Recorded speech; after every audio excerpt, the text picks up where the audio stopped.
Hi, welcome to the award-winning Ed Brown Show. We have a special guest here, Kedra Killey, and she is the executive director of the Speak Life Incorporation. Welcome to the Ed Brown Show. Thank you, Mr. Brown. Keely, tell us something about this organization. How did you get started with this? Speak Life Incorporated. Yes, sir. Speak Life Inc. is a faith-based nonprofit organization, and we work with individuals within the juvenile detention centers to counsel them, mentor them, rehabilitate them, and then help them reintegrate back into the community. Well, that's a job. Yes, it is a job. So what kind of staff do you have? Well, right now we have workshop facilitators who go into the detention center and work with the kids. You want to name some of them? Yes, her Okay. name is Denise Pope. We are currently out at Waxters, so she goes out to Waxters and What is Waxters? Waxters is the female detention center. Is that right? Yes, sir. And I didn't even know that. Okay, well, it's the female detention center located in Laurel, Maryland. Mm-hmm. And Denise goes out every Tuesday and conducts roughly between 2.5 to 3 hour workshops with the girls. Is that right? Yes, sir. And what type of workshops do you have? The workshops deal with confidence, self-esteem, anger management. We talk about life skills. They are very inquisitive about relationships, so we talk with them about that. Mm-hmm. And just different things. We like to do goal setting to help them set some goals for themselves when they leave the detention center, Mm-hmm. and then how to achieve those goals once they do get out. Mm-hmm. And then whatever they express interest in, then we try to develop a workshop geared around that. Mm-hmm. I see. Well, what's the qualifications for that program? How do you get into it? Or is it volunteer or is it mandated? Well, right now out at Waxters, it is volunteer. Mm-hmm. In order to get in, you have to just be a resident of the juvenile detention facility. Okay. Of Prince George's County. Well, actually, we have No. girls that come from Prince George's County. Mm-hmm. We have girls from Baltimore. Oh, I see. We have girls from Montgomery County. Mm-hmm. We have girls St. Mary's County. Mm-hmm. So we serve a pretty vast Large area, so it Yes, has sir. nothing to do with the state of Maryland. Doesn't make any difference whether your residents are here or not. Is that it? Well, actually, yes. All of the girls are residents of the state of Maryland. Okay. And we're trying to just stay within this area for right now. Mm-hmm. And then once we are able to branch out, then we would like to go further across the state of Maryland and serve other detention centers. Okay. That's good. Now, name some more of your staff there. We started with the young lady. Okay, there. yes. Denise Pope. She is the workshop facilitator. She goes out to the detention center and conducts the workshops. I have Amy Winkle. She is my clinical manager. Good. And I have, I have Florence Michelle. She is my human resource manager. I have Megan Stoltz. Megan helps us keep track of the data that we collect with the girls. She's a computer specialist. Huh? Yes, she is. She helps us keep track of the data that we try to collect with the girls in the detention center and out of the detention center. Well, And she what kind of data do you collect? Just basic things? Well, what we're trying to measure is we want to get a good gauge of the recidivism rate in these girls, and that is the rate of them returning back to juvenile detention after they are released. Our goal is to keep them from returning back to juvenile detention. Right. So we just want to measure the type of tools, activities, workshops, topics that actually help in keeping those girls from coming back. And then we want to, if they do return back, then we try to keep record of the amount of time that it takes for them to return back, and then what we try to figure out best practices for our program so that we don't have them returning back to the detention center. I see. I see. And then you get into career development also. Yes, sir, we do. Okay. We do. Give do us an career example of development. that. In the detention center, we do a kind of a little fun activity, and we go off of their personality and see what type of things that they're interested in. I believe that if you could do something for the rest of your life without being paid for it, that is where your passion lies. And there like is, volunteer, huh? Yes. That's what you I've been doing a lot of that for a long time. Yes. Volunteer. Okay. But that is where your passion lies. And therefore, I believe that that's where you should pursue your career goals in that area. So we try to kind of really dig deep to see where their passion lies. And it's a challenge because a lot of them don't really know and they've never really thought about it. So that's the fun part about it, is to help them to discover something new about themselves. And then from there, we just try to navigate different ways in which they can accomplish that, and then we do that through the goal setting, and then we try to help them realize or pinpoint people that can help them get there, the different avenues that they'll have to take, such as if they want to go to college, they want to go to technical school, they want to go to vocational school. Some of them have expressed interest in the military, and so there's a lot that you can do in the military. So again, we try to help them figure out where they would best be fit.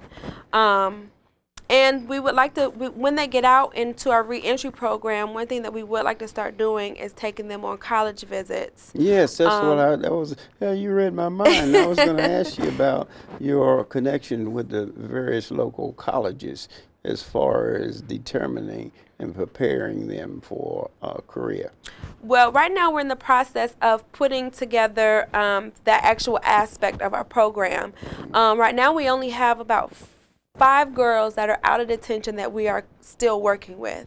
So, but in that program, we want to build these relationships, these connections with the local community college, the vocational schools, the technical schools, so that we can, take them and visit. Maybe they can talk with the counselor to see, their best avenue or best what they need to get in. So we are putting together a career development piece to our program. Right. Good, because that's something for them to actually concentrate on. Yes. And like you said, if it's something that they're interested in, they do well in it. Yes. And a lot of them have this misconception of what they want to do. For instance, I have a young lady who, I asked her what does she like, and she said she likes to rap. I said, okay, so what do you want to do with that? She said, I want to be a rapper. And I said, okay, that's good. But let's try to figure out, because not everybody, I'm not discouraging her, but not everybody makes it to be a rapper. Right. Your chances of making making that a career are slim, because of the fact that you have to be discovered, and during that period of discovery, you have to work somewhere so you can eat. Yes. Because in that field, you just don't hop out and get in it. You have to work in it and develop a rapport with people in that field. Correct. In order to be recognized. That's right. They have to understand that. You can't just say I'm a rapper. That means nothing. Right. Well, I wanted to help her kind of pull out what she liked about rapping, and we came to the conclusion that rapping was a form of expression. Right. And so from there, we took that and moved forward in discussing or looking for other ways, a form of expression that she could possibly make a career out of, such as journalism, writing books. All of those are forms of expression, and those are different avenues that she could take.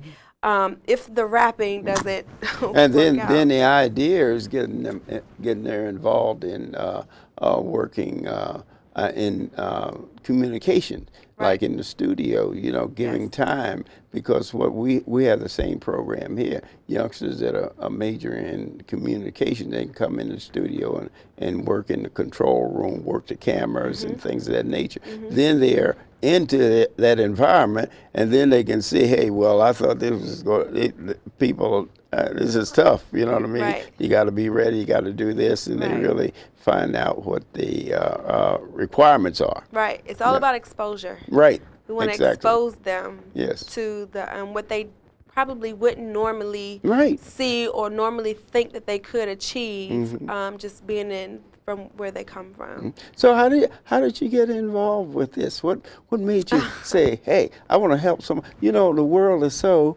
that very few people. I have to congratulate you. Thank As you. very few people, are concerned about other people's career. And That's right. here, this is a tough job which you've taken on.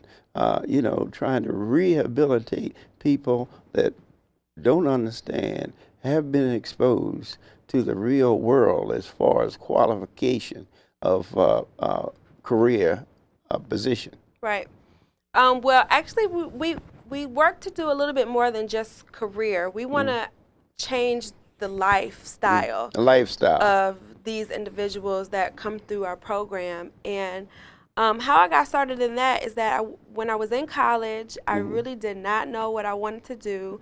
I graduated with a hotel and restaurant management degree, but I left still knowing that that was not exactly the area that I wanted to go into. So I took about 6 months off after I graduated, and I just really took some time to pray about what it is that I was supposed to be doing. And during that time is when I came up with the idea of Speak Life. And during this time I was living in Ohio. So I moved from Ohio out here with the majority of my family. And I came and I took a class at Prince George's Community College about how to start a nonprofit organization. And from there I just took off and started it. Yeah, so Dr. Dukes, that's the president over there. Yes. They really offer, that's what I tell a lot of youngsters, due to the economics and costs of four-year college, is that they can get involved in community college. It costs less, and plus the fact that you can attend there while you're working on a job. That's right. It may take you a little longer, but at least that facility is there, and she's done a beautiful job there at the community college. And so that's how you got involved in it. You decided that it was something else that you really didn't have what you thought you had when you majored in. When you hotel management. That's right. Yes. And I just have a special passion, I guess, for I feel like the kids that are in juvenile detention, they're looked as more so as criminals instead of as victims. And although, yes, we all go through, the different things that we go through in our life, but I feel that sometimes they deal with certain things at a very young age that they shouldn't have to. And for that reason,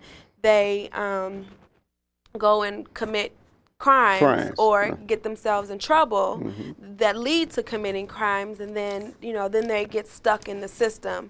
And once you get stuck in there, it's kind of hard to get out. And it just it's a pattern that goes from juvenile into adult, and so we want to catch them before they become adults, and keep them from returning back into juvenile detention, but also into the adult prison system. Do you have an age limit, or just for students attending your program? For this particular program, the age limit is 18. 18. We primarily work in juvenile detention centers, but when they get out, that reentry program can go all the way up to 24 years old. Good. Yes. Great. So really that gives them an opportunity to really find themselves on a structured program that you have here. Yes. Yeah, that's fantastic. Thank you. Congratulations. Thank you. A lot of people don't think of other people, and this organization seems to feel that they have to give back to the community, by helping somebody else. That's one of my things, is that you have to give back. No one out here made it by themselves. That's right.